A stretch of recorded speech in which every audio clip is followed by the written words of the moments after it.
वाराणसी में मुख्यमंत्री योगी आदित्यनाथ ने प्रेस कॉन्फ्रेंस की। सीएम ने कहा कि आज काशी को एक नई वैश्विक पहचान प्राप्त हुई है। पिछले 11 सालों में काशी के लिए 55,000 करोड़ से ज्यादा की परियोजनाएं स्वीकृत हुई हैं, जिनमें से 36,000 करोड़ की परियोजनाएं लोकार्पित हो चुकी हैं, जबकि बाकी पर काम चल रहा है।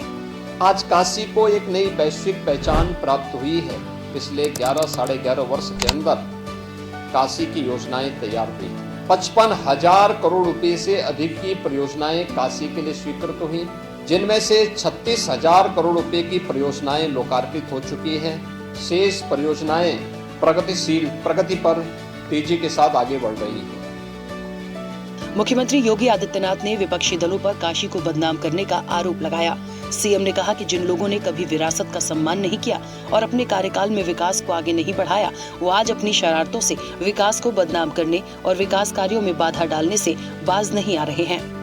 ये वे लोग हैं जिन लोगों ने विरासत का सम्मान कभी नहीं किया, अपने समय में विकास के कार्यों को आगे नहीं बढ़ाया, लेकिन अपनी शरारत से इन विरासत को बदनाम करने और विकास के कार्यों में बाधा पैदा करने से ये लोग बाज नहीं आ रहे हैं।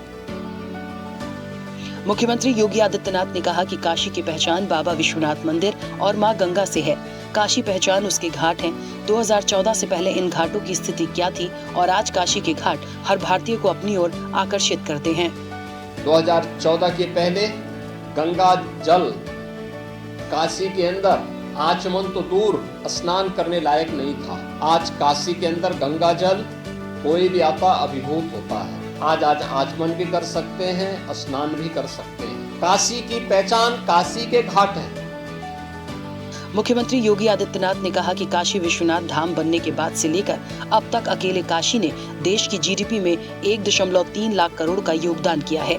यहाँ रोजगार के नए अवसर सुलभ हुए हैं।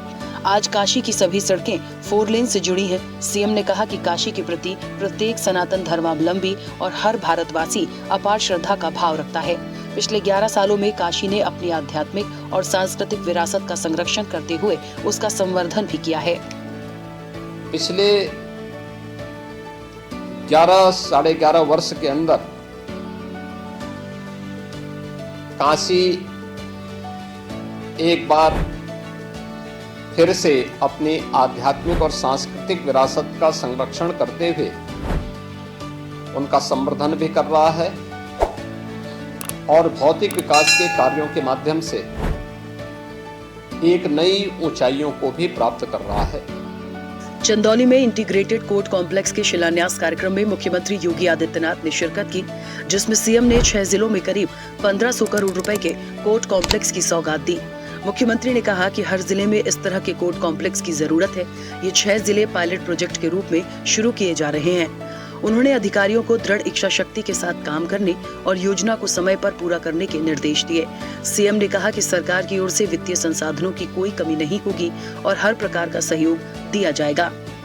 माननीय श्री बिंदल जी ने इस दिशा में पूरा सकारात्मक सहयोग किया और उत्तर प्रदेश सरकार ने एक साथ उन 10 जनपदों में जहां पर अभी तक स्वयं के डिस्ट्रिक्ट कोर्ट नहीं बन पाए थे, उनको एक साथ अपनी स्वीकृति दी कि यहाँ पे इंटीग्रेटेड कोर्ट कॉम्प्लेक्स बनने चाहिए। मुख्यमंत्री योगी आदित्यनाथ ने कहा कि सशक्त न्यायपालिका सशक्त लोकतंत्र के लिए अत्यंत आवश्यक है। सुशासन के लक्ष्य को हासिल करने के लिए हम न्यायिक संस्थाओं को भी और सुदृढ़ सुविधा संपन्न बनाने में अपना योगदान पूरी प्रतिबद्धता के साथ दे रहे हैं। क्योंकि अगर हमें सुशासन के लक्ष्य को प्राप्त करना है तो हमें न्यायिक सुविधाओं को भी और सुदृढ़ करने के लिए और सुविधा संपन्न बनाने के लिए अपना पूरा योगदान देने में कोई कोताही नहीं बरतनी चाहिए। और मुझे प्रसन्नता है कि उत्तर प्रदेश इस दिशा में बेहतरीन दिशा में आगे बढ़ चुका है। मुख्यमंत्री योगी आदित्यनाथ ने कहा कि न्याय के लिए लड़ने जूझने वाले हमारे अधिवक्ताओं के लिए अच्छे हाई राइज बिल्डिंग में बेहतर चैम्बर की व्यवस्था देने जा रहे हैं। सीएम ने कहा कि उत्तर प्रदेश सरकार के पास न्यायिक व्यवस्था से जुड़े हुए कोई भी कार्य जब आते हैं, उन्हें पूरा होने में देर नहीं लगती। हम लोग तो हर जनपद में चाहते हैं कि हर जनपद में इस प्रकार के कोर्ट कॉम्प्लेक्स बने और ये सचमुच ये 6 जनपद पायलट के रूप में हम लोग प्रारंभ करने जा रहे हैं। इच्छा शक्ति की कमी जरूर दिखती है। आप दृढ़ इच्छा शक्ति के साथ कार्य करिए, सरकार का पूरा सहयोग मिलेगा। मुख्यमंत्री योगी आदित्यनाथ ने वाराणसी में विश्व प्रसिद्ध काशी विश्वनाथ धाम में भगवान काशी विश्वनाथ का अभिषेक कर पूजा आराधना की। उसके बाद भगवान काल भैरव की पूजा अर्चना भी की। मुख्यमंत्री ने देश और प्रदेश की जनता की सुख समृद्धि की कामना की।